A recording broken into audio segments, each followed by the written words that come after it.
আমাদের দলের সকল নেতৃবৃন্দ এবং সাধারণ সখীপুরের সকল মানুষকে নিয়ে বড় ধরনের একটা অনুষ্ঠান করতে পারবো, সেদিন আমি বিস্তারিত কথা বলবো ইনশাআল্লাহ। রূপাকে নিয়ে আমি রূপার বাবা মাকে আশ্বস্ত করতে চাই, গর্বিত মা গর্বিত পিতা, রত্ন গর্ব মা রত্ন গর্ব পিতা, গর্বিত পিতা, তারা জাতির কাছে সম্মানিত হয়ে থাকবে।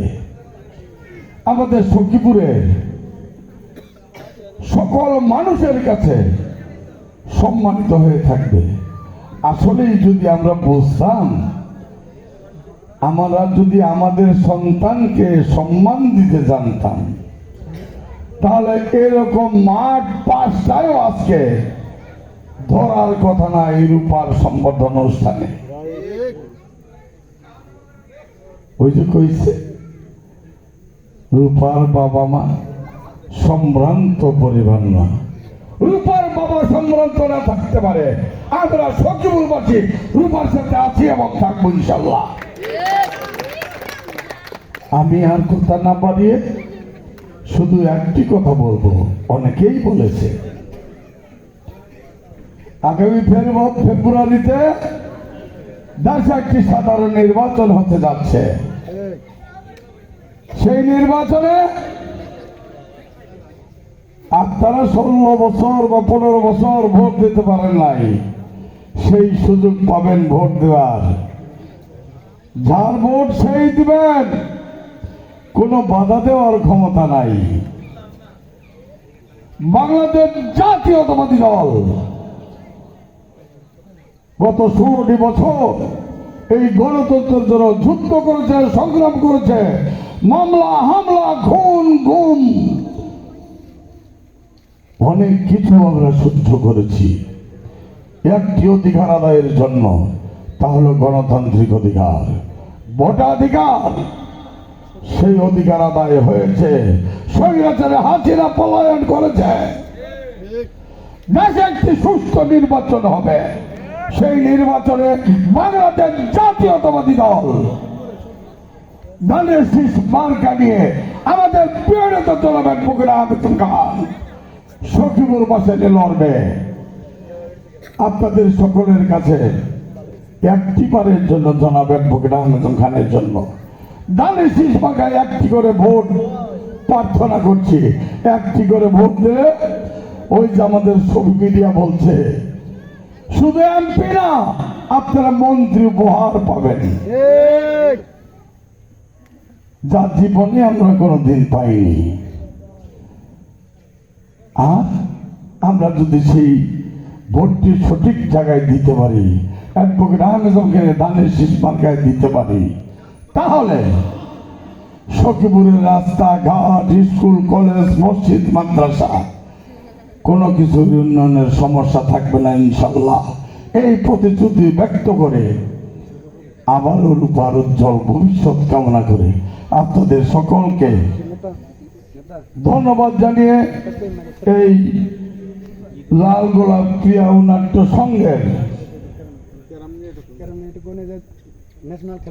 অভিনন্দন জানাই এবং একটু পরেই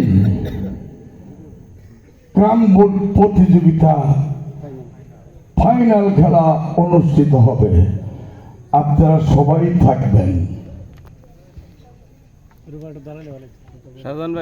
আন্তর্জাতিক খ্যাতি সম্পন্ন খেলোয়াড় কিন্তু আজকে আমাদের সখীপুরে আসছে, প্রতিযোগিতাপূর্ণ খেলা হবে, আপনারা সেই খেলায় অংশগ্রহণ করবেন। আমিও কিছু সময় থাকবো ইনশাআল্লাহ। প্রোগ্রামের কারণে আমার চলে যেতে হবে, তবে আমিও কিছু সময় থাকবো। আমাদের পুলিশ বাইরে আছে, অফিসার বাইরে আছে, স্যাররা আছে, ছাত্ররা আছে, নেতৃবৃন্দ আছে, এলাকার লোকজন আছে, সুদীজন আছেন, সকলেই থাকবেন। আপনাদের সকলকে থাকার আহ্বান জানাচ্ছি। একটা প্রশ্ন করবো ভাই, না আগে ওনাকে বলতে বাড়িতে যাওয়ার রাস্তা একবার খুব খারাপ একটা অবস্থা। এই রাস্তাটা সবাই কিছু বলছে, আপনি একটু বললে ভালো হয়। এটা আর কি আমাদের আর আরেকটা প্রশ্ন হলো যে আমাকে অনেকে মানুষ বলেছে যে সখীপুরে খেলাধুলা চালাইলে কারো কোনো অনুমতি নিতে হবে কিনা, খেলাধুলায় মানুষের নেশাগ্রস্ত থেকে আমরা অনেক আমাদের সৌখী মোড়টা অনেক ভালো রয়েছে। এই দুইটা প্রশ্ন দিলে আমরা একটু খুশি হতাম আর কি। ধন্যবাদ আপনাকে। খেলা ধুলা এটা সংস্কৃতির একটি সবচেয়ে বড় অংশ। এটা মানুষের মনকে উজ্জীবিত করে, শারীরিক গঠন সুদৃঢ় করে। এটা খেলতে কোনো পারমিশনের প্রয়োজন আছে বলে আমি মনে করি না। যদি কোনো জায়গায় বাধাগ্রস্ত হন আমাকে জানাইন, আমি সেটা দেখবো ইনশাল্লাহ। ধন্যবাদ ধন্যবাদ ধন্যবাদ। আর উপরবাড়ির রাস্তা যেহেতু ইউনো মহোদয় বলেছে, আমার বলার কথাটা তারপরেও যদি উনি কাল ক্ষেপণ করে, আমি একটু ধাক্কা দিয়ে যাতে তাড়াতাড়ি হয় সেই ব্যবস্থা করে দেবো ইনশাল্লাহ, এই প্রতিশ্রুতি দিচ্ছি।